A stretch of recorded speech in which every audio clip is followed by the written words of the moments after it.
ബഹുമാന്യരായ സഹോദരന്മാരെ, സത്യവിശ്വാസികളെ,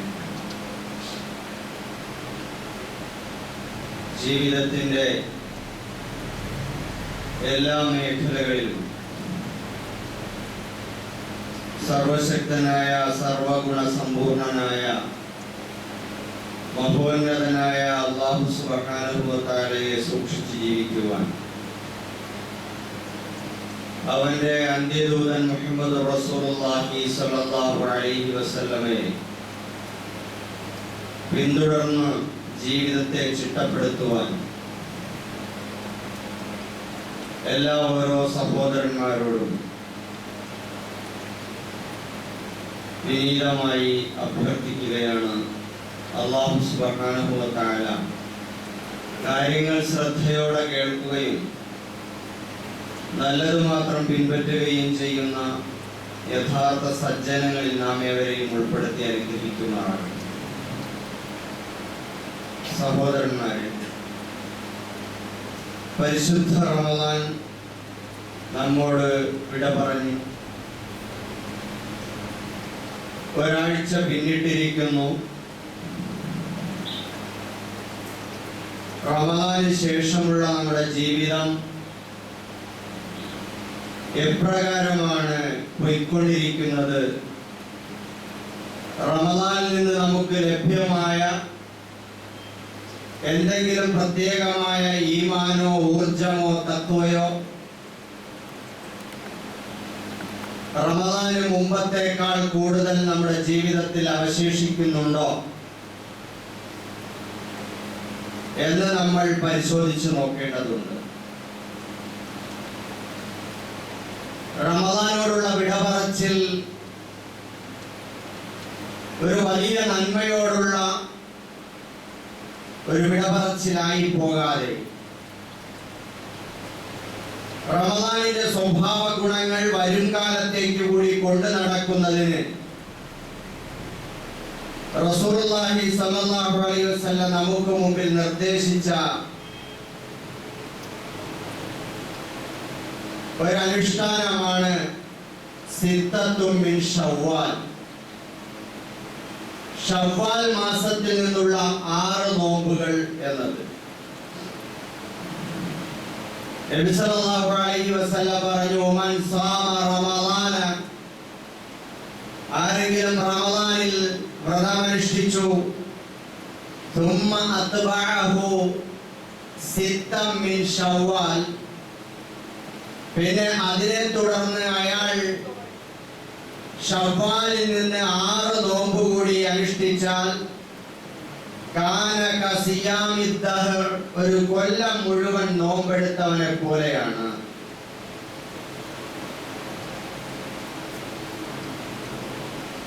അപ്പൊ റമദാൻ മാസം പെരുന്നാളോടുകൂടി, പെരുന്നാൾ ആഘോഷിച്ചുകൊണ്ട് അതിന് ശുഭകരമായ ഒരു പര്യവസാനം അവിടെ നടത്തുമ്പോഴും ചെയ്തു പോന്ന വലിയ നന്മകളെ അതിലൊക്കെ പൂർണ്ണമായ ഒരു വിരാമം ഇട്ടുകൊണ്ട് പഴയകാല ജീവിതത്തിലേക്ക് തിരിഞ്ഞു നടക്കുക എന്നതല്ല, മറിച്ച് ഐച്ഛികമായ സുന്നത്തായ ഒരു 6 നോമ്പുകൾ കൂടി എടുത്തുകൊണ്ട് കൊല്ലം മുഴുവൻ നിങ്ങൾക്ക് നോമ്പ് പിടിച്ചതിന്റെ പ്രതിഫലം അല്ലാഹു സുബ്ഹാനഹു വ തആല തരാം എന്ന് വാഗ്ദാനം ചെയ്യുകയാണ്. സിത്തത്തും മിൻ ശവ്വാൽ, ശവ്വാലിൽ നിന്നുള്ള 6 നോമ്പുകൾ എന്ന് പറയുമ്പോൾ അതിനെ പണ്ഡിതന്മാർ വിശദീകരിച്ചു തന്നത് റമദാനിനെ തുടർന്നുള്ള തുടർച്ചയായ 6 നോമ്പ്, അതാണ് ഏറ്റവും ശ്രേഷ്ഠം.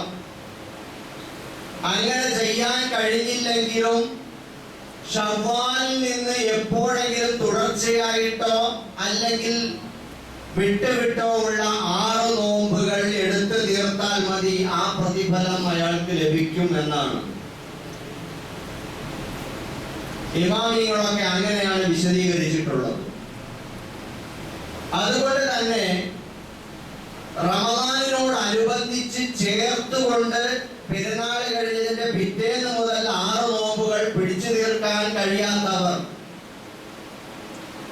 ഈ മാസം ശവ്വാൽ മാസം അവസാനിക്കുന്നതിന് മുമ്പ് തിങ്കളും വ്യാഴമോ അല്ലെങ്കിൽ തുടർച്ചയായിട്ടോ അതല്ലെങ്കിൽ ഇടയ്ക്കിടയ്ക്ക് സൗകര്യപ്പെടുന്നത് പോലെയോ 6 നോമ്പുകൾ പിടിച്ചു തീർക്കാൻ വേണ്ടി ശ്രമിക്കുക. നോമ്പ് ഖളാഉണ്ടെങ്കിൽ ആദ്യം ഖളാആയ നോമ്പുകൾ പിടിച്ചു തീർക്കുക, എന്നിട്ട് ഇത് ചെയ്യാൻ നോക്കുക. അതാണ് ഏറ്റവും ഉത്തമം. അപ്പോ എന്തിനാണ് ഈ 6 നോമ്പുകൾ? എന്തുകൊണ്ടാണ് ഇതിനൊരു കൊല്ലം മുഴുവൻ നോമ്പെടുത്തതിന്റെ പ്രതിഫലം ലഭിക്കുന്നത്? സഹോദരന്മാരെ, ഞാൻ നേരത്തെ പറഞ്ഞതുപോലെ ഒരു പൂർണ്ണമായ ഫുൾ സ്റ്റോപ്പ് ഇട്ടുകൊണ്ട് പഴയകാല ജീവിതത്തിലേക്ക് തിരിഞ്ഞു നടക്കുന്ന ഒരു മനോഭാവമല്ല.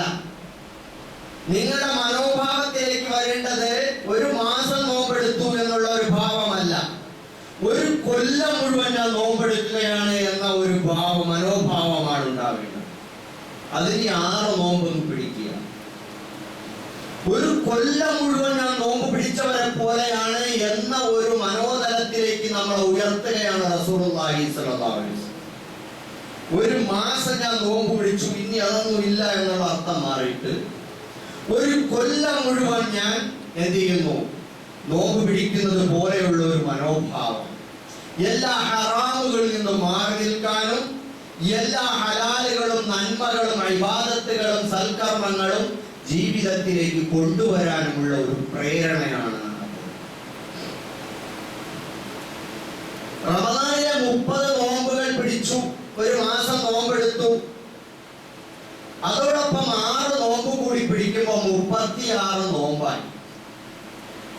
നബി സല്ലല്ലാഹു അലൈഹി വസല്ലം പറഞ്ഞത് ഒരു നന്മയ്ക്ക് 10 ഇരട്ടി പ്രതിഫലമാണ് സാധാരണഗതിയിൽ ഒരു മുഅ്മിനിന് കിട്ടുക എന്ന്. കുല്ലു അമലി ഇബ്നി ആദം യുളാഅഫ്, എല്ലാ ഓരോ മനുഷ്യന്റെയും സൽക്കർമ്മങ്ങൾക്ക് ഇരട്ടിക്കിരട്ടിയായി പ്രതിഫലം ലഭിക്കും, അത് ഇരട്ടിപ്പിക്കപ്പെടും. അൽ ഹസനതു ബിഅശ്രി അംസാലിഹ, ഒരു നന്മയ്ക്ക് 10 ഇരട്ടി. ഇലാ 700 ളഇഫിൻ, 700 ഇരട്ടി വരെ ആയിട്ട് കൊടുക്കും. 10 മുതൽ 700 ഇരട്ടി വരെ. അത് റമദാനിൽ മാത്രമല്ല, മറിച്ച് എല്ലാ സമയത്തും ഒരു നന്മ ചെയ്താൽ അതിന് 10 ഇരട്ടി പ്രതിഫലം. അപ്പൊ 10 ഇരട്ടി പ്രതിഫലം, അതാണ് ഇതിന്റെ സ്റ്റാർട്ടിംഗ് പോയിന്റ്. പിന്നെ ഓരോരുത്തരുടെയും നിയ്യത്തിനും തഖ്വയ്ക്കും ഒക്കെ അനുസരിച്ച് അതിങ്ങനെ ഇരട്ടിക്കിരട്ടിയായി വർദ്ധിച്ചുകൊണ്ടിരിക്കും. ശരാശരി 10 ഇരട്ടി എന്നാണ് കണക്കിൽ നോക്കിയാലും ഈ 36 നോമ്പ് ഇൻറ്റു 10 360 ഇരട്ടി പ്രതിഫലമായി. അപ്പൊ ഒരു കൊല്ലം 360 എന്നുള്ളത് ഏകദേശം ഒരു കൊല്ലത്തിന്റെ ഒരു സമയം. അത്രയും ദിവസം നോമ്പെടുത്തതിന്റെ കൂലി അയാൾക്ക് കിട്ടുന്നു. അതുകൊണ്ട് സഹോദരന്മാരെ, ഈ 6 നോമ്പുകൾ പ്രായം ചെന്ന ആളുകളുടെ ശീലമാണ് എന്ന് നമ്മൾ ആരും കരുതിപ്പോണം. അത് വേറെ ചില ആളുകൾക്കുള്ളതാണ്. ഒരു 6 നോമ്പുകൾ എടുത്തേക്ക് എന്താ കുഴപ്പം? അതൊരു നല്ല അനുഭവമാണ്. കഴിഞ്ഞ റമദാനിനെ അപേക്ഷിച്ച് ഈ റമദാൻ കഴിഞ്ഞതിന് ശേഷം ആ 6 നോമ്പ് ഞാൻ പിടിച്ചു അൽഹംദുലില്ലാഹ് എന്ന് പറയാൻ കഴിയും. അതുകൊണ്ട് നിയ്യത്ത് ചെയ്യും. ഇൻഷാ അല്ലാഹ് റെഡിയല്ലേ? ഇൻഷാ അല്ലാഹ് ഒരു 6 നോമ്പ് ഈ ശവ്വാൽ മാസത്തിൽ നമ്മളെല്ലാം അനുഷ്ഠിക്കാൻ വേണ്ടി തയ്യാറാണ്. അപ്പൊ നമുക്കൊരു തുടർച്ചയും കിട്ടും. റമദാനിന്റെ നന്മകൾ അതൊക്കെ, അതിലേക്ക് അർത്ഥം എന്താ? ഒരു അമൽ സ്വാലിഹാത്ത് ചെയ്തിട്ട് പിന്നെ ഇത് ചെയ്യാൻ കിട്ടുക എന്ന് പറഞ്ഞാൽ, തൗഫീഖ് കിട്ടുക എന്ന് പറഞ്ഞാൽ പണ്ഡിതന്മാർ പറയുന്നത് അവന്റെ ആ കഴിഞ്ഞുപോയ അമൽ സ്വാലിഹാത്തുകൾ കബൂലായതിന്റെ ലക്ഷണമാണ്. അത് ചെയ്യാൻ കഴിയുന്ന ഒരു തൗഫീഖ് കിട്ടിയാൽ, അതിനൊരു ഭാഗ്യം കിട്ടിയാൽ അതിന്റെ അർത്ഥം അവൻ നേരത്തെ ചെയ്തത് അള്ളാഹ് കബൂലാക്കിയിട്ടുണ്ടാവുമെന്ന്. അല്ലെങ്കിൽ പിന്നെയോ അത് തന്നെ ചെയ്തത് തന്നെ കൂടിപ്പോയി, ഇനിയിപ്പോ വരട്ടെ, അടുത്ത കൊല്ലാവട്ടെ, നമുക്ക് നോക്കാം എന്ന മട്ടിലുള്ള പോക്കാണെങ്കിൽ അയാളുടെ കാര്യം പോകണം. അപ്പൊ ചെയ്യാൻ പിന്നെയും ഒരു ആവേശവും താല്പര്യവും നമുക്ക് ഉണ്ടെങ്കിൽ അതിന്റെ അർത്ഥം നമ്മൾ ചെയ്തത് അള്ളാഹുവിന്റെ അടുക്കൽ കബൂലായി സ്വീകരിക്കപ്പെട്ടു എന്നാണ് അതിന്റെ അർത്ഥം. അള്ളാഹു സുബ്ഹാനഹു വ തആല അള്ളാഹുവിന്റെ അടുക്കൽ കബൂലിയത്തുള്ള ഇബാദത്തുകളിൽ നമ്മളെല്ലാവരെയും ഉൾപ്പെടുത്തി അനുഗ്രഹിക്കും. സഹോദരന്മാരെ, റമദാനിൽ നിന്ന് നോക്കൂ, നമ്മുടെ ഈ പള്ളി എത്രത്തോളം ഇപ്പോ തിരക്കുണ്ട്. ജുമാ നമസ്കാരത്തിന്റെ സമയമായി വരും, ആലോചിച്ച് നോക്കുക. എന്നാൽ കഴിഞ്ഞ ആഴ്ചയിൽ, അതിന് മുമ്പത്തെ ആഴ്ചകളിൽ എന്തായിരുന്നു നമ്മുടെ പള്ളിയുടെ അവസ്ഥ? റമദാനിലെ ഒരു വെള്ളിയാഴ്ചയാണ്, റമദാനിലെ ഒരു ജമാഅത്ത് നമസ്കാരമാണ്. റമദാനിലെ സാധാരണ ഒരു ജമാഅത്ത് നമസ്കാരത്തിന്റെ ആളുകളാണ് റമദാൻ അല്ലാത്ത മാസത്തിൽ ജുമാ നമസ്കാരത്തിലൊക്കെ കാണുന്നത്. ഇതിന്റെ അർത്ഥം എന്താണ്? നമുക്ക് അത്രയ്ക്കുള്ള ഒരു താല്പര്യമേ വരുന്നു എന്നുള്ളതാണ്. റമദാനിൽ നമുക്ക് നന്മകൾ ചെയ്യാൻ അല്ലാഹു സുബ്ഹാനഹു വ തആല അനുകൂലമായ ഒരു അന്തരീക്ഷം ഒരുക്കി തരിക. രണ്ട് തരത്തിലാണ് ആളുകൾ നന്മ ചെയ്യുന്നതിന് പ്രേരകമായി. ഒന്ന്, ഒരു നാട്ടിൽ നല്ല മനുഷ്യർ താമസിക്കുന്ന ഒരു നാട്ടിൽ എല്ലാവരും നമസ്കരിക്കുന്നു, നോമ്പെടുക്കുന്നു, സക്കാത്ത് കൊടുക്കുന്നു, സദഖകൾ ചെയ്യുന്നു, സാമൂഹ്യ ക്ഷേമ ജനസേവന പ്രവർത്തനങ്ങൾ ചെയ്യുന്നു, എല്ലാവരും സൽസ്വഭാവം കാണിക്കുന്നു, അങ്ങോട്ടും ഇങ്ങോട്ടും ഉപകാരം ചെയ്യുന്നു. ഇങ്ങനെയൊക്കെയുള്ള ഒരു നാട്ടിൽ പോയി വീടെടുത്ത് താമസിച്ചാൽ നമ്മളും അവരെ പോലെ ഇങ്ങനെ ഡെവലപ്പായി വരും. നമ്മുടെ മക്കളും ആ ഒരു മൂശയിൽ വാർത്തെടുക്കപ്പെടുന്നവരായി വരും. ഇതേപോലെ തന്നെ ഒരു പ്രത്യേകമായ ഓഫറൊക്കെ നിശ്ചയിച്ച് വലിയ ഒരു പിന്നെ മാർക്കറ്റിംഗ്, ഇപ്പൊ ഈ സാധനം വാങ്ങിയാൽ ഇത്ര ഓഫർ ഉണ്ട് എന്നൊക്കെ പറഞ്ഞിട്ട് അങ്ങോട്ട് പ്രഖ്യാപിച്ചു കഴിഞ്ഞാൽ പിന്നെ ആ സമയത്ത് വമ്പിച്ച തിരക്കായി. ഇതേപോലെ ഒരു സന്ദർഭത്തിൽ, ഒരു സമയത്തിലോ ഒരു നാടിനോ ഒരു പ്രദേശത്തോ ഒക്കെയുള്ള ഒരു അനുകൂലമായ ചുറ്റുപാട് അവർക്ക് നന്മ ചെയ്യാൻ പ്രേരകമായി.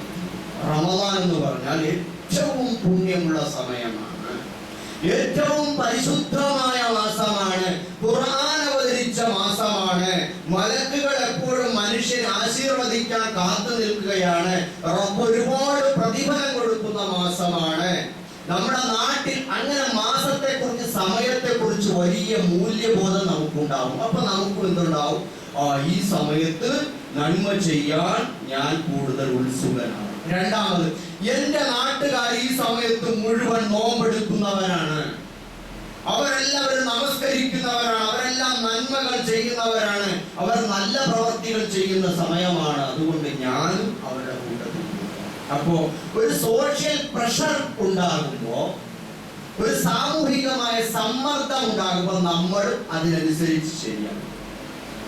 അതേപോലെ ആളുകൾ വിചാരിക്കും, ഞാനിപ്പോ നമസ്കരിച്ചില്ലെങ്കിൽ, നോമ്പെടുത്തില്ലെങ്കിൽ, നന്മ ചെയ്തില്ലെങ്കിൽ, അല്ലെങ്കിൽ പഴയതുപോലെ ലഹരി ഉപയോഗിച്ച് നടന്നാൽ, തോന്നിയവാസം ചെയ്ത് നടന്നാൽ, അല്ലെങ്കിൽ ആളുകളുമായി ആവശ്യമില്ലാതെ വഴക്കുണ്ടാക്കിയാൽ എന്ത് വിചാരിക്കും എന്ന ഒരു ചിന്താഗതി. എന്ന് പറഞ്ഞാൽ നമ്മുടെ മാഹൗൽ, നമ്മുടെ ചുറ്റുപാട്, നമ്മുടെ സാമൂഹികമായ അന്തരീക്ഷം, അത് നമ്മളെ നന്മയിലേക്ക് പ്രേരിപ്പിക്കാൻ വേണ്ടി നമ്മളെ തള്ളിവിടുക. അപ്പൊ നമ്മൾ എന്ത് ചെയ്യണം? നമ്മളെ വിട്ടിട്ട് ഏറ്റവും ഉത്കൃഷ്ടമായ സമയം വിട പറഞ്ഞു പോയാൽ, നമ്മൾ ഏറ്റവും ഉത്കൃഷ്ടമായ സമയത്ത് ജീവിക്കാൻ വേണ്ടി ആ സമയത്തെ നമ്മൾ തിരഞ്ഞെടുക്കണം. ഇവിടെ ഞാൻ പറഞ്ഞൊരു ഹദീസ് ഉണ്ടല്ലോ, ഒരു നന്മയ്ക്ക് 10 ഇരട്ടി പ്രതിഫലം അവന്റെ നീയത്തിനും അവന്റെ ഇഖ്ലാസിനും തഖ്വയ്ക്കും അനുസരിച്ച് അത് 700 ഇരട്ടി വരെ ആവും എന്ന് പറയുമ്പോൾ നമ്മുടെ മനോഭാവം അത്രയും വലിയ ഈമാനും തഖ്വയുമുള്ള ആള് സ്വഭാവത്തിലേക്ക് വന്നാൽ എന്നും നമുക്ക് റമദാൻ പോലെ നമുക്കങ്ങനെ പ്രതിഫലം കിട്ടിക്കൊണ്ടേയിരിക്കും. പരിശുദ്ധ ഖുർആൻ പഠിക്കുക, പാരായണം ചെയ്യുക. എന്നാൽ എന്ത് ചെയ്യും? മലക്കുകൾ വന്ന് ആവരണം ചെയ്യും.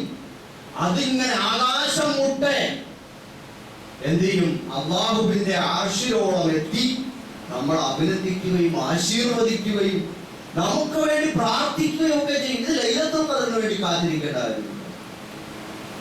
ഇതൊക്കെ റമദാൻ എന്നത്, റമദാനിന്റെ പുണ്യം എന്നത്, അതിന്റെ ഉത്കൃഷ്ടമായ അനുഗ്രഹങ്ങൾ എന്ന് പറയുന്നത് അത് നമ്മുടെ മനോഭാവത്തിനനുസരിച്ച് നമുക്ക് തുടരെ തുടരെ കൊണ്ടുപോകാൻ കഴിയുന്ന ഒരു കാര്യമാണ്.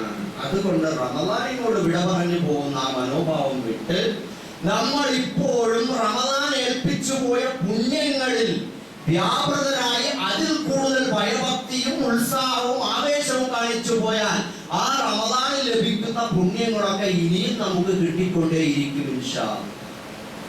സഹോദരന്മാരെ, നിങ്ങൾക്കറിയാം, ഒരിക്കൽ ഒരു 99 ആളുകളെ കൊന്ന ഒരു മനുഷ്യൻ വന്നിട്ട് റസൂലുള്ളാഹി ഒരു ബനൂ ഇസ്രായേലിലെ ഒരു മനുഷ്യൻ 99 ആളുകളെ കൊന്ന ഒരു മനുഷ്യൻ. അയാൾ വന്നിട്ട് ഒരു പുരോഹിതന്റെ അടുക്ക പോയിട്ട് ചോദിച്ചു, ഞാൻ 99 ആളുകളെ കൊന്നു, എനിക്ക് ഇസ്ലാമിൽ തൗബ ഉണ്ടോ? നിങ്ങൾക്ക് അറിയാലോ സംഭവം, കേട്ടിട്ടുണ്ടോ? അപ്പൊ അയാൾ പറഞ്ഞു, 99 ആളെ നീ കൊന്നോ? നിനക്ക് തൗബയൊന്നുമില്ല, നിനക്ക് പശ്ചാത്താപമില്ല, നിനക്ക് ശിക്ഷ മാത്രമേ ഉള്ളൂ. അയാളെ കൂടി ഇയാളെ കൊന്നതാണ്. അപ്പൊ 100 പേരെ തെളിച്ചിട്ട് അയാൾ അന്വേഷിച്ചു, ഈ നാട്ടിൽ ഏറ്റവും നല്ല പണ്ഡിതന്മാരാരെങ്കിലും ജീവിച്ചിരുന്നു. അങ്ങനെ പറഞ്ഞു കൊടുത്തു. നല്ലൊരു ആലിമിനെ കുറിച്ച്, പണ്ഡിതനെ കുറിച്ച് പറഞ്ഞു കൊടുത്തു. അദ്ദേഹത്തിന്റെ അടുക്ക ചെന്നു. അദ്ദേഹത്തിനോട് ചോദിച്ചു, ഇസ്ലാമിൽ എനിക്ക് പശ്ചാത്തപിക്കാനും മടങ്ങി വരാനും നല്ലവനാവാനും വല്ല വഴിയുമുണ്ടോ? അപ്പോ അദ്ദേഹം പറഞ്ഞു കൊടുത്തു, ഉണ്ട്, തീർച്ചയായും തൗബയുണ്ട്. എന്താ വേണ്ടത്? അദ്ദേഹം പറഞ്ഞു കൊടുത്തത് ഇതാണ്, നീ ഇന്ന ഇന്ന നാടുകളിലേക്ക് പോകണം, നീ ഇന്ന നാട്ടിലേക്ക് പോകണം. അവിടെ ആ നാട്ടിൽ അള്ളാഹുവിനെ അടിമപ്പെട്ട് ജീവിക്കുന്ന, അള്ളാഹുവിനെ ഇബാദത്ത് ചെയ്ത് അള്ളാഹുവിനെ അനുസരിച്ച് ജീവിക്കുന്ന നല്ല ഒരു കൂട്ടം മനുഷ്യർ ജീവിക്കുന്ന ഒരു ഗ്രാമമാണ്, നല്ല ഒരു മോഡൽ വില്ലേജാണ്. അവിടെ പോലീസ് സ്റ്റേഷനൊന്നും കാണൂല. അവിടെ എല്ലാവരും ആത്മനിയന്ത്രണം പാലിച്ച് നല്ലവരായി, സ്വാലിഹീങ്ങളായി, സജ്ജനങ്ങളായി ജീവിക്കുന്ന ഒരു നാടാണ്. നീ അവരോടൊപ്പം പോയിട്ട് നീ എന്ത് ചെയ്യണം? അള്ളാഹുവിനെ അനുസരിച്ച് ജീവിച്ചു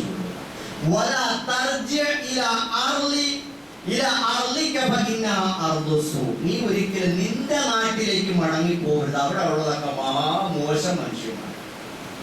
അപ്പൊ തിന്മ ചെയ്യുന്ന ആളുകളോടൊപ്പം കൂടി ക്രിമിനൽ സ്വഭാവത്തിൽ നീ വളരാനും നീ നിലകൊള്ളാനും കാരണമായി തീർന്നത് കുറ്റവാസനകൾ നിലനിൽക്കുന്ന ഒരു സമൂഹത്തിൽ ഒരു കൂട്ടുകെട്ടിനൊപ്പം നീയും മുമ്പോട്ട് പോയത് കൊണ്ടാണ്.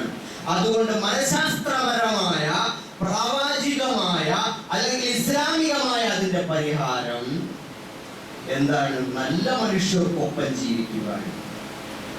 അപ്പൊ നാടിൽ നല്ല മനുഷ്യർ ജീവിക്കുന്ന പ്രദേശം താമസിക്കാൻ വേണ്ടി തിരഞ്ഞെടുക്കുക. അതേപോലെ തന്നെ നല്ല നമസ്കാരം, നോമ്പ്, സക്കാത്ത്, ഹജ്ജ്, നന്മകൾ, സാമൂഹ്യ ക്ഷേമ പ്രവർത്തനങ്ങൾ, അതേപോലെ മറ്റുള്ളവർക്കുള്ള പരോപകാരങ്ങൾ, ഇതൊക്കെ ചെയ്യുന്ന നല്ല മനുഷ്യന്മാർ താമസിക്കുന്ന പ്രദേശത്തേക്ക് വന്ന് പോയി താമസിക്കുക. അപ്പൊ നമ്മൾ എന്ത് ചെയ്യും? അതിനോടൊപ്പമാകും നമ്മുടെ മക്കൾ. നമ്മൾ തന്നെ നല്ല കൂട്ടുകാരോടൊപ്പം ജീവിക്കുക. അപ്പൊ എന്ത് ചെയ്യും? നമുക്ക് നന്മ ചെയ്യാൻ കഴിയും. നമ്മുടെ സ്റ്റാഫുകളായി വരുന്ന ആളുകൾ, അല്ലെങ്കിൽ നമ്മൾ സ്റ്റാഫായിട്ട് പോയി പണിയെടുക്കുന്ന ഷോപ്പുകൾ അല്ലെങ്കിൽ തൊഴിലിടങ്ങൾ, അവിടെയൊക്കെ ഉള്ള ആളുകൾ നല്ലവരാണെന്ന് ഉറപ്പുവരുത്തുക. അത് ഹോട്ടലുകളാവാം, ഏത് തൊഴിലിടങ്ങളും ആവാം. അവിടെയൊക്കെ ഉള്ള ആളുകൾ കുറ്റവാസനയുള്ള ആളുകളാണ്, ക്രിമിനൽ സ്വഭാവമുള്ള ആളുകളാണെങ്കിൽ നമ്മൾ എത്ര ശുദ്ധരാണെങ്കിലും അവരോടൊപ്പം പോയി നിന്നാൽ ചാരിയാൽ ചാരിയത് മണക്കും എന്ന് പറഞ്ഞതുപോലെ നബി സല്ലല്ലാഹു അലൈഹി വസല്ലം പറഞ്ഞെന്താ? ഒരു മനുഷ്യൻ അയാളെ നല്ല മനുഷ്യരുമായി സഹവസിക്കുന്നതിന്റെ ഉപമ മസലുൽ ജലീസി സ്വാലിഹ്, നല്ല മനുഷ്യരുമായി സഹവസിക്കുന്നതിന്റെ ഉപമ കഹാമിലിൽ മിസ്കി, കസ്തൂരി കച്ചവടക്കാരനോടൊപ്പം സഹവസിക്കുന്നവരെ പോലെ. അവൻ കസ്തൂരി വാങ്ങിയില്ലെങ്കിലും അതിൻ്റെതായ ക്രയവിക്രയത്തിന്റെ പേരിൽ അതിൻ്റെതായ കൈകാര്യത്തിന്റെ പേരിൽ അവിടെയുള്ള മണവും അതിന്റെ സുഗന്ധവും ഒക്കെ ഇവനും അനുഭവിക്കാം. ഇവനും ഒക്കെ ചെറുതായിട്ട് അതൊക്കെ ഒന്ന് കച്ചവടക്കാരൻ അവനോടൊപ്പം സഹകരിച്ചിരിക്കുന്ന കൂട്ടുകാരനായതുകൊണ്ട് എടുത്തു കൊടുക്കുകയും സഹായിക്കുകയും ഒക്കെ ചെയ്യുമ്പോൾ അതിന്റെ സുഗന്ധമൊക്കെ ഇവന്റെ കയ്യിലുമൊക്കെ പുരട്ടി കൊടുക്കും. അവനും അതൊക്കെ മണത്തു നോക്കാൻ കൂടെ നിൽക്കുന്നതുകൊണ്ട് അതിൻ്റെതായ ഒരു മണവും ഗുണവും ഒക്കെ അവനുണ്ടാവും. എന്നാല് ഒരു മോശപ്പെട്ട ഒരു മനുഷ്യനോടൊപ്പം, ഒരു ദുഷ്ടനോടൊപ്പം, ഒരു ക്രിമിനലിനോടൊപ്പം, ഒരു ദുസ്വഭാവിയോടൊപ്പം, ഒരു നമസ്കാരമില്ലാത്തവരോടൊപ്പം, ഒരു തോന്നിവാസിയോടൊപ്പം, ഒരു മദ്യപാനിയോടൊപ്പം, ഒരു ലഹരിക്കാരനോടൊപ്പം സഹവസിച്ചു പോയാൽ അവൻ ഏതുപോലെ എന്ന് വെച്ചാൽ ഈ ഉലയിൽ പണിയെടുക്കുന്ന മനുഷ്യൻ ആലയിലിരുന്നിട്ട് അവിടെ ഇരുന്ന് ഇരുമ്പുകൾ അതേപോലെ ലോഹങ്ങളൊക്കെ പഴിപ്പിച്ച് ഊതിക്കാച്ചി അതിനെ അടിച്ച് ശരിയാക്കിക്കൊണ്ടിരിക്കുന്ന ആളുകളോടൊപ്പം പോയി നിന്നാൽ അതിന്റെ തീപ്പൊരി, അവൻ അതൊന്നും ചെയ്തില്ലെങ്കിലും അതിന്റെ തീപ്പൊരി അവന്റെ വസ്ത്രത്തിലൊക്കെ വന്ന് വീണിട്ട് അത് കഴിച്ചു കളഞ്ഞേക്കാം. അതല്ലെങ്കിൽ അതിന്റെ പുകയും കരിയും ഇവന്റെ പുറത്ത് തട്ടിയേക്കാം. അങ്ങനെ അവരും എന്താവും, ഒരു കരിക്കോലമായി ജീവിക്കേണ്ടി വരും. അവനൊരു വൈറ്റ് മാനായി ജീവിക്കേണ്ടതിന് പകരം അവനൊരു കരിക്കോലമായി, ഒരു പാപാവിയായി പോകും എന്നതുപോലെയാണ് ഇയാളോടൊപ്പം സഹവസിക്കുന്നവൻ അത്തരത്തിലായി പോകുന്നത് പോലെയാണ് ഒരു ദുഷ്ടനോടൊപ്പം, ഒരു തോന്നിവാസിയോടൊപ്പം പോയാലുള്ള അവസ്ഥ. അതുകൊണ്ട് നമ്മൾ താമസിക്കുമ്പോൾ നമ്മുടെ ചുറ്റുപാടുകൾ, പരിസരങ്ങൾ, നമ്മുടെ മാഹൗലുകൾ നന്നാക്കിയെടുക്കുക എന്നുള്ളത് വളരെ സുപ്രധാനമായ കാര്യം. നമ്മുടെ കൂട്ടുകെട്ടുകൾ ആരാണ് എന്ന് നോക്കണം. നേരം വെളുത്താൽ കൂട്ടുകാരൻ വിളിക്കാൻ തുടങ്ങും, രാത്രിയായാൽ കൂട്ടുകാരനോടൊപ്പം കറക്കം, എവിടെയൊക്കെയോ പോകും, എന്തൊക്കെയോ തോന്നിവാസങ്ങളൊക്കെ കാണിച്ചിട്ട് വന്ന് വീടണയും വളരെ വൈകി. അതല്ലെങ്കിലോ നേരം എടുത്താൽ സുബഹി നിസ്കരിച്ചാലും ഇല്ലെങ്കിൽ ഉറക്കത്തിനഴിച്ച് മൊബൈൽ ഫോൺ എടുക്കും, ഏതൊക്കെയോ ഗ്രൂപ്പിൽ മെമ്പറാണ് അയാൾ. അതൊക്കെ എടുത്തിട്ട് ഇങ്ങനെ കണ്ട ഭിത്തനകൾ, ഫസാദുകൾ, കുത്തിത്തിരിപ്പുകൾ, കുന്നായ്മകൾ ഇതൊക്കെ ഇങ്ങനെ കാണും. ട്രോളുകൾ, പരിഹാസങ്ങൾ, ചിരി, അതൊക്കെ ആയിട്ട് അതാണ് ഇങ്ങനെ. അതിനൊക്കെ പ്രതികരണം, അതിനെ ട്രോളല്, അതിനെ ആക്ഷേപം, പരിഹാസം, ഇതൊക്കെ ആയിട്ട്. അപ്പൊ നമ്മൾ എന്തോടൊപ്പം, എന്തിനോടൊപ്പം, ആരോടൊപ്പം, ഏത് നാട്ടുകാരോടൊപ്പം, ഏത് കൂട്ടുകാരോടൊപ്പം, ഏത് സഹപ്രവർത്തകരോടൊപ്പം, ഏത് സഹതൊഴിലാളികളോടൊപ്പം, ഏത് ആളുകളോടൊപ്പമാണോ നമ്മൾ സഹകരിക്കുന്നത്, സഹവസിക്കുന്നത്, അതിനനുസരിച്ചാണ് നമ്മളിലും മാറ്റങ്ങൾ ഉണ്ടായിരിക്കുന്നത്. നമ്മുടെ നാട്ടുകാർ മുഴുവൻ നോമ്പ് പിടിക്കുന്ന ഒരു പ്രത്യേകമായ അവസ്ഥയിൽ നമ്മളെല്ലാം ഓട്ടോമാറ്റിക്കലി സ്വമേധയാ യാന്ത്രികമായി തന്നെ നോമ്പ് എന്ന ഒരു ത്യാഗത്തിലേക്ക് നമ്മൾ തന്നെ ഒഴുകിയെത്തി. നമുക്കൊരു ത്യാഗം ഉണ്ടായില്ല. ഒറ്റയ്ക്ക് നോമ്പ് പിടിക്കണം, ഒരു സുന്നത്ത് നോമ്പ് പിടിക്കണം. പക്ഷെ ആരും പിടിക്കാത്തൊരു സമയത്ത് അത് നമുക്ക് പ്രയാസമായിരിക്കും. കാരണം നമുക്ക് നാളെ പിടിക്കല്ലേ, റെഡിയല്ലേടാ എന്ന് ചോദിച്ചാൽ അപ്പൊ കൂട്ടായി ഉടനെ തന്നെ പിന്നെന്ത്, ഓക്കെ നമുക്ക് നാളെ ഒരു നോമ്പ് തുറയും വെക്കാം, ആയിക്കോട്ടെ എന്ന് പറഞ്ഞപ്പോൾ ഒരു ട്രെൻഡായി. അപ്പൊ ഒരു സോഷ്യൽ പ്രഷർ അവിടെ ഉണ്ടായിട്ടിരിക്കും. അപ്പൊ ഇതേപോലെ നമ്മൾ റമദാനിന് അനുകൂലമായ ഒരു സോഷ്യൽ പ്രഷർ, ഒരു സാമൂഹിക സമ്മർദ്ദം നമ്മുടെ നാട്ടുകാരും വീട്ടുകാരും എല്ലാം അതിരാവിലെ 4 മണിക്ക് 4:30 മണിക്ക് എഴുന്നേൽക്കുക, ഉറക്കം എഴുന്നേൽക്കുക, അത്താഴം കഴിക്കുക, നോമ്പ് പിടിക്കുക, തഹജ്ജുദ് നിസ്കരിക്കുക, തറാവീഹ് നിസ്കരിക്കുക, ഇങ്ങനെ നന്മകൾ ചെയ്യുക. ഇങ്ങനെ അവസ്ഥയിലേക്ക് നമ്മളും അങ്ങനെയാണ്. ഇതേപോലെ നമ്മൾ അതിനനുകൂലമായ അന്തരീക്ഷം വീട്ടിൽ ഉണ്ടാക്കിയെടുക്കണം. ഊർക്കം വലിച്ച് വീട്ടിൽ കിടന്നുറങ്ങുന്ന ശീലങ്ങൾ ഒഴിവാക്കണം. റസൂലുള്ളാഹി സ്വല്ലല്ലാഹു അലൈഹി വസല്ലം പറഞ്ഞത് കാണാം, നിങ്ങൾ പാതിരാത്രിയിൽ എഴുന്നേറ്റ് നമസ്കരിക്കുക. നിങ്ങൾ എഴുന്നേൽക്കുമ്പോ വന്നാസു നിയാം, ജനങ്ങൾ കിടന്നുറങ്ങുമ്പോൾ നിങ്ങൾ എഴുന്നേറ്റ് നിസ്കരിക്കുമ്പോൾ നിങ്ങൾക്കൊരു പ്രത്യേക അവസ്ഥ. നിങ്ങൾ ആൾക്കൂട്ടത്തിൽ ഒരാളായിട്ട് എല്ലാവരും ചെയ്യുമ്പോൾ കൂട്ടത്തിൽ ഒഴുകിപ്പോയി ചെയ്യുന്ന ഒരു കർമ്മവും ബാക്കി ആരും കൂടെ ഇല്ലാത്തപ്പോൾ നിങ്ങൾ ഒറ്റയ്ക്ക് ചെയ്യുന്ന കാര്യം തമ്മിൽ വലിയ വ്യത്യാസമുണ്ട്. അതിന് ഭയങ്കര പ്രതിഫലമാണ്. നബി സല്ലല്ലാഹു അലൈഹി വസല്ലം തഹജ്ജുദ് നിസ്കാരത്തെ കുറിച്ച് പറഞ്ഞത്, നിങ്ങൾ വന്നാസു നിയാം, ജനങ്ങൾ ഉറങ്ങിക്കിടക്കുമ്പോൾ നിങ്ങൾ എഴുന്നേറ്റ് നിസ്കരിക്കുക. അപ്പൊ രാത്രിയിൽ എല്ലാവരും കൂർക്കം വലിച്ചുറങ്ങുന്ന സമയത്ത്, ഒരു 3:30-4 മണി സമയത്ത് ഏറ്റവും പറഞ്ഞത് ഒരു അരമണിക്കൂർ മുമ്പെങ്കിലും ഒന്ന് ഉറക്കത്തിൽ നിന്ന് എഴുന്നേറ്റ് ഫ്രഷായി വന്ന് നല്ല പ്യുവർ ശുദ്ധമായ മനസ്സോടെ ആ ജനലൊക്കെ ഒന്ന് തുറന്നിട്ട് വീട്ടിൽ നിന്നിട്ട് ശുദ്ധവായു ശ്വസിച്ചിട്ട് നിന്നിട്ട് ശാന്തമായ അന്തരീക്ഷത്തിൽ 2 റക്അത്ത് 4 6 8 10 എത്രയാണോ നിങ്ങൾക്ക് കഴിയുന്ന ഒരു 8 റക്അത്ത് അല്ലെങ്കിൽ കൂട്ടത്തിൽ 2-3 റക്അത്ത് വിത്തുറൊക്കെ കൂടെ നിസ്കരിച്ച് എന്തൊരു റാഹത്താണ്. എന്തൊക്കെയോ ഭാരവും പേറി കിടന്നുറങ്ങിയവൻ അവൻ അതൊക്കെ കൂടി അള്ളാഹുവിന്റെ അടുക്കൽ തേങ്ങിക്കരഞ്ഞവന്റെ സുജൂദിലും അവന്റെ ദുആകളിലൊക്കെ അവൻ അള്ളാഹുവിന്റെ മുമ്പിൽ ഭാരങ്ങൾ ഇറക്കി വെച്ച് തേങ്ങിക്കരഞ്ഞാൽ മനസ്സിലുണ്ടാകുന്ന ഒരു ശാന്തി, ഒരു ഊർജം, ഒരു പ്രകാശം, ജീവിതത്തിനൊരു ധൈര്യം അപാരമാണ് സഹോദരന്മാരെ, അപാരമാണ്. അള്ളാഹുവിനെ പിടിച്ചാൽ നമ്മൾ രക്ഷപ്പെടും. വലിയ ആൾക്കൂട്ടത്തിൽ ഇങ്ങനെ പോയി അന്ന് നമ്മളെ ഒഴുക്കി കൊണ്ടുപോവുകയാണ്. ഞാൻ മുമ്പ് പറഞ്ഞതുപോലെ പടച്ചോൻ ചെയ്ത് റമദാനിൽ നമുക്ക് നീന്തി പഠിക്കാൻ വേണ്ടി ഒരു ട്യൂബ് ഇട്ട് തന്നു. ഈ പുഴയിൽ, ഈ കുളത്തിൽ നമുക്കൊരു ട്യൂബ് ഇട്ട് അനുകൂലമായ ശൈത്താനെയൊക്കെ പിടിച്ച് കെട്ടി മലക്കുകളെയൊക്കെ അനുകൂലമാക്കി സെറ്റ് ചെയ്ത് നിർത്തി വലിയ ഓഫറൊക്കെ പ്രഖ്യാപിച്ച് മുങ്ങിപ്പോകാതിരിക്കാൻ നോമ്പ്, താജ്ജുദ്, തറാവീഹ്, അത് ഇതെന്നൊക്കെ പറഞ്ഞ് ഒരുപാട് നന്മകൾ നമ്മൾ ഇതൊക്കെ ചെയ്തു. റമദാൻ കഴിയുന്നതോടെ ആ ട്യൂബ് എടുത്തങ്ങ് മാറ്റുക. ഇനി നമ്മൾ മുമ്പോട്ട് പോകുമ്പോൾ കുറച്ച് വെള്ളമൊക്കെ കുടിക്കും. അപ്പൊ നമ്മൾ എന്ത് ചെയ്യണം? ഇനി ട്യൂബില്ലാതെ നീന്തണം. അതാണ് നമ്മുടെ ഒരു സമയം. അതുകൊണ്ട് നമ്മൾ എന്ത് വേണം? ഇനി ഒറ്റയ്ക്ക് ചെയ്തു പഠിക്കണം. ഇനി ആൾക്കൂട്ടത്തെ നോക്കിയിട്ടരുത്. അപ്പോഴും ആൾക്കൂട്ടത്തെ നമ്മൾ ചെയ്യുന്നത് പോലെ പതുക്കെ പതുക്കെ സെറ്റ് ചെയ്ത് കൊണ്ടുവരാൻ ശ്രമിക്കും. നീ എഴുന്നേറ്റ് നിസ്കരിക്കാൻ പോകുമ്പോൾ നിന്റെ ഭാര്യ കിടന്ന് ഉറങ്ങുകയാണെങ്കിൽ പതുക്കെ പോയി അല്പം വെള്ളം എടുത്ത് മുഖത്തൊന്ന് തടവി മുളയെന്നൊക്കെ പറഞ്ഞ് വിളിച്ച് ഒന്ന് തലോടി ഒന്ന് ഉണർത്തി നമ്മൾ നിസ്കരിക്കല്ലേ എന്നൊക്കെ ചോദിച്ച് ഒരു റാഹത്തായിട്ട് എഴുന്നേറ്റു. എന്തൊരു റാഹത്താണ് ആ കുടുംബം. രക്ഷപ്പെടാൻ വേറെ വല്ലതും വേണോ? ഈ പാതിരാത്രി എഴുന്നേറ്റ് 2 പേരും കൂടി ഇത് താജ്ജുദ് നിസ്കരിക്കുക. മക്കളടുത്ത് പറയുക, പതുക്കെ പഠിച്ചേൽപ്പിക്കണ്ട, പതുക്കെ പതുക്കെ ബോധ്യപ്പെടുത്തുക.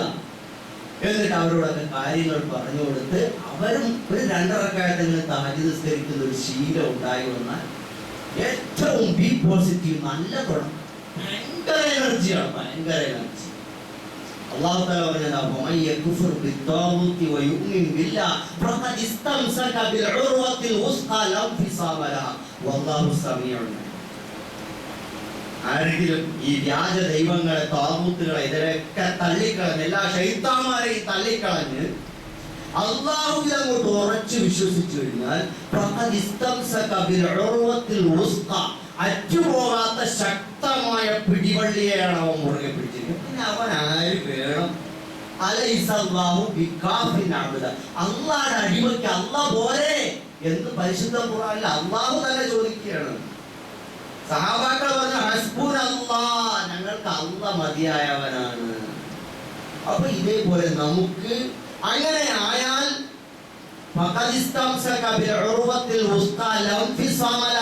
അല്ലാഹുവിനെ മുറുകെ പിടിച്ച പിന്നെ ആ പിടിവള്ളി അറ്റുപോകൂല. അവൻ എപ്പോഴും കൂടെ ഉണ്ടാവും. നിങ്ങൾക്ക് കഷ്ടപ്പാടുകൾ ഉണ്ടായാൽ, ദുരിതങ്ങൾ ഉണ്ടായാൽ, രോഗമുണ്ടായാൽ, ക്യാൻസർ ഉണ്ടായാൽ, നിങ്ങളെ എല്ലാം തകർന്നു പോയാൽ, നിങ്ങളുടെ ബിസിനസ് തകർന്നു പോയാൽ, നിങ്ങളുടെ ഭാവി ഇരുളഞ്ഞതായാൽ, നിങ്ങളുടെ ചെയ്തു വന്ന തൊഴിൽ നഷ്ടപ്പെട്ടു പോയാൽ, നിങ്ങളുടെ ഉദ്യോഗം നഷ്ടപ്പെട്ടു പോയാൽ, നിങ്ങൾ എന്ത് കഷ്ടപ്പെടുവന റബ്ബ് കൂടെയുണ്ട്.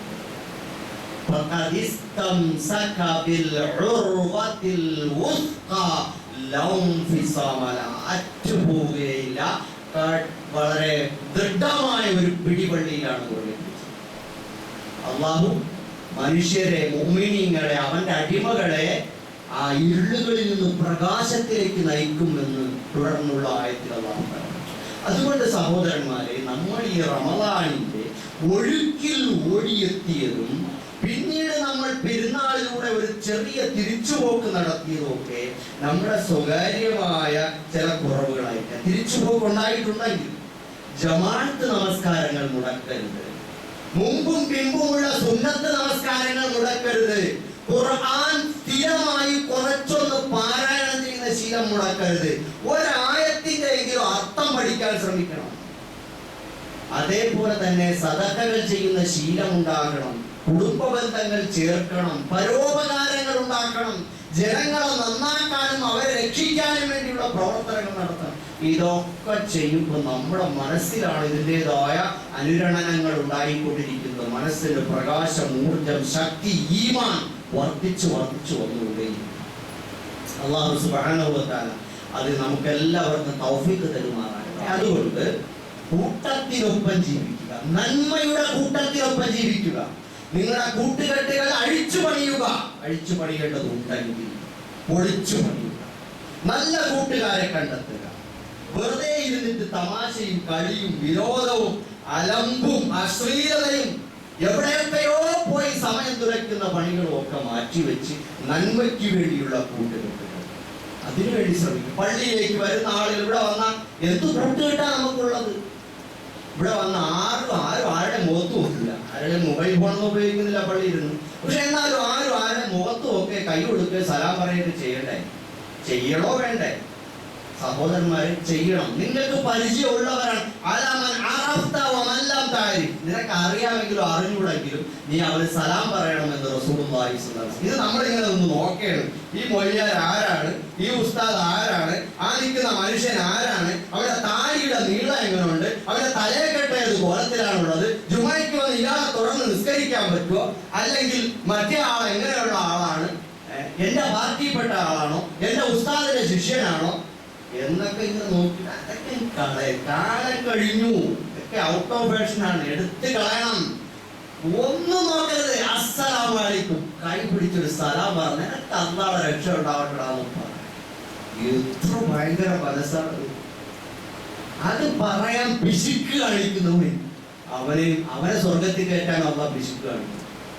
അതുകൊണ്ട് സഹോദരന്മാരെ, ഇത് പള്ളിയിൽ വരുമ്പോൾ ഇതിനാണ് ജമാഅത്ത് നിസ്കാരം എന്നൊക്കെ പറയുന്നത്, ജുമാ നമസ്കാരം എന്ന് പറയുന്നത്, പെരുന്നാൾ നമസ്കാരത്തിന് ഒത്തുകൂടാൻ പറയുന്നത്, ഹജ്ജിന് ഒത്തുകൂടാൻ പറയുന്നത്. ഈ ആൾക്കൂട്ടമൊക്കെ എന്തിനാ? ചേർന്നിരിക്കാനാ പറയുന്നത്. ഈ ശരീരങ്ങൾ തമ്മിൽ ചേർന്ന് നിൽക്കുമ്പോൾ അവിടെ ഒരു കമ്മ്യൂണിക്കേഷൻ നടക്കുന്നുണ്ട്. അവിടെ ഒരു സ്പിരിറ്റ് പരസ്പരം അങ്ങോട്ടും ഇങ്ങോട്ടും കൈമാറുന്നുണ്ട്. നമ്മളൊക്കെ സഹോദരന്മാരാണ്, ഒറ്റ ശരീരമാണ്. ഇടയ്ക്ക് വിടവുണ്ടാവരുതേ എന്ന് റസൂലുള്ളാഹി സ്വല്ലല്ലാഹു അലൈഹി വസല്ലം. സഫുകൾ വളഞ്ഞു നിൽക്കരുതേ എന്ന് റസൂലുള്ളാഹി സ്വല്ലല്ലാഹു അലൈഹി വസല്ലം. സഫിന്റെ ഇടയിൽ വിടവുണ്ടായാൽ അവിടെ ശൈത്താൻ കയറുമെന്ന് റസൂലുള്ളാഹി സ്വല്ലല്ലാഹു അലൈഹി വസല്ലം. അപ്പൊ നമ്മൾ ശ്രദ്ധിക്കട്ടെ. ഇത് ജുമയ്ക്ക് വന്നാലും മുമ്പിൽ കുറെ ഇടം കിടന്നാലും പിന്നെ ബാക്കിൽ കിടന്ന് തത്തി കളിച്ച് ഇറങ്ങി പോകാൻ പറ്റിയ ഡോറിന്റെ അടുത്ത് തന്നെ നിൽക്കാൻ പറ്റുമെന്നാണ് നോക്കണം. പെട്ടെന്ന് ഓടണം. എന്തിനാ സഹോദരന്മാരെ? അതുകൊണ്ട് ഞാൻ അവസാനിപ്പിക്കുകയാണ്. നമ്മൾ എന്ത് ചെയ്യുക? സഫുകള് ഇതിന്റെ അർത്ഥം എന്താണ്? പരസ്പര ബന്ധം ഉണ്ടാകും. കൈ കൊടുക്കുക, സലാം പറയുക, വിശേഷം തിരക്കുക, രോഗിയായാൽ സന്ദർശിക്കുക, ബുദ്ധിമുട്ടും പ്രയാസവും ഉണ്ടായാൽ അവരെ സഹായിക്കാൻ ശ്രമിക്കുക, ഒന്നുമില്ലെങ്കിൽ കൂടെ നിൽക്കുക, ഞാൻ കൂടെ ഉള്ളതാന്ന് പറയുക, അവർക്ക് വേണ്ടി ദുആ ചെയ്യുക. ഇങ്ങനെയൊക്കെയാണ്. അപ്പൊ നല്ല കൂട്ടുകാരൻ ആ പള്ളിയിൽ പോയപ്പോ എന്റെ ഒരു ദുഃഖം കേൾക്കാൻ, എന്നെ ഒരു സന്തോഷിപ്പിക്കാൻ ഒരാളുണ്ടായി. അപ്പൊ നല്ല കൂട്ടുകാരാണ് പള്ളിയിൽ വരുന്നവര്. നല്ല കൂട്ടുകാര് ബാക്കിയുള്ള മേഖലകളിലെല്ലാം നമുക്ക് ഉണ്ടാക്കിയെടുക്കണം. അല്ലാഹു സുബ്ഹാനഹു വ തആല നല്ല സൗഹൃദങ്ങളൊക്കെ നന്മകൾ ചെയ്ത് അല്ലാഹുവിന്റെ അടുക്കലെത്താൻ നമുക്ക് എല്ലാവർക്കും തൗഫീഖ് നൽകി അനുഗ്രഹിക്കുമാറാകട്ടെ. റബ്ബനാ തഖബ്ബൽ മിന്നാ ഇന്നക അൻത സമീഉൽ അലീം വതുബ് അലൈനാ ഇന്നക അൻത തവ്വാബുർ റഹീം.